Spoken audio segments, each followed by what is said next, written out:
What is up, guys? It is Robert of Movies with Me, and welcome to the American Assassin movie review. Now, American Assassin is directed by Michael Cuesta, and it stars Dylan O'Brien and Michael Keaton, and a bunch more other people. Now, originally I wasn't actually going to watch this movie, but certain things happened, and I kind of had the chance to see it, and I was like, all right, let's go watch it, and let's review it.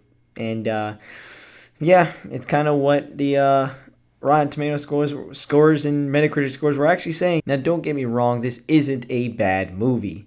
No, it's not at all. Actually, I think it's all right. Like, Dylan O'Brien and Michael Keaton, they're both good characters that are very intense and don't really share a lot of humor or anything like that. They're very stern and they're very serious. But it works to their characters, and they have a good chemistry together. A very dangerous chemistry together, but they have a good chemistry, and it works for this movie. One of the best parts about this movie is actually the intro scene. If you see the trailer, there won't be any spoilers in this movie review. Dylan O'Brien plays Mitch Rapp, which basically he went on vacation with like his soon-to-be wife, and eventually there's a whole terrorist attack there, and everyone gets shot, a bunch of civilians, including himself and his wife. But she dies, he doesn't. And so he wants to hunt down and kill that main terrorist, and also just kill every single terrorist in the world. He thinks he wants to kill people who deserve to be killed. Hey, why not?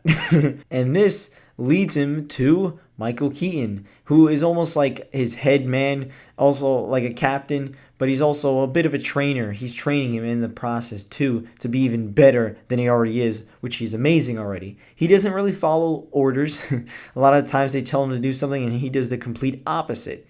And that makes for some pretty cool moments. The action scenes are actually really well done. There's a lot of ones that are really intense, while others are kind of okay, and they kind of maybe a little bit too much shaky cam or something.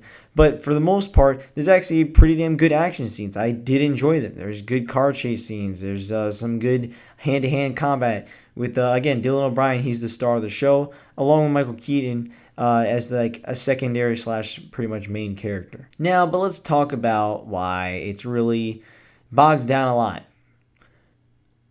Yeah, Dylan O'Brien, Michael Keaton, they're good characters, but everyone else, they're all pretty bland. They're boring, and they have nothing to them. There's no personality, there's no character to the characters. I always say that. And basically, these guys and girls, they're all just there. They're government people, and it's pretty generic. You know how that story plays when you got some kind of government having to track down some terrorist attack, and there's some kind of bomb, and we need to stop them with all these government talks, and they have the plutonium. Oh, no, they do not. Yes, they do. They do have the plutonium. How many? 10? Plutonium? Oh, my God, that's a lot. I know. We got to kill them. All right, we're going to kill them. We're going to kill them. And that's what happens. And that's what really bogs down the movie. When they don't focus on Dylan O'Brien's character, which they do for the most part, but a lot of the times it's just these government people and no one cares about them. There's nothing to them. They're just very, very bland. They're very monotone, and they have no emotion to them. They're just there. They're there to say some government bullshit, and that's it. That's all they really do. There's no real backstory, maybe some more unique, original story. And even if it's not original, it was still done in a way that was very monotone, very dry. There was very bland. There was nothing to it. No oomph that it could give it, that extra pounding that maybe it definitely could have, that actually really needed. I think Dylan O'Brien himself and, like I said, Michael Keaton, they both do a great job at their own characters for what they do. I do like the fact that Dylan O'Brien is like a rebel, and he starts to go everywhere on his own, and he starts taking down people with no command, and then people get pissed off. They're like, I told you to fucking stay here. And he's like, yeah, I was doing my job. It's like, you're not following orders. And he's like, you let him get away. It's interesting. I like that. I like that chemistry again between Michael Keaton and Dylan O'Brien. I think it's a different That's the key point about this movie is that chemistry. It's different. It's very intense, and I do like that. But everything else surrounding that is really dry and bland and boring. Even the ending, again, not gonna spoil. I found it to be pretty anticlimactic, especially with Dylan O'Brien.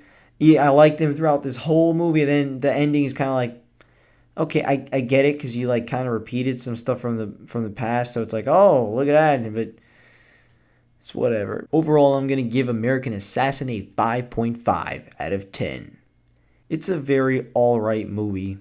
It's not memorable. It definitely already is starting to leave my mind. I'm sure by in a couple days I'll already forget about it, to be honest. It's not very memorable. There's some good action scenes, like two good characters, but everything else surrounding it is pretty bland and boring. So let me know, did you see American Assassin? Did you like it? Did you not like it? Let me know down in the comments below, and I will see you guys next time. Bye-bye.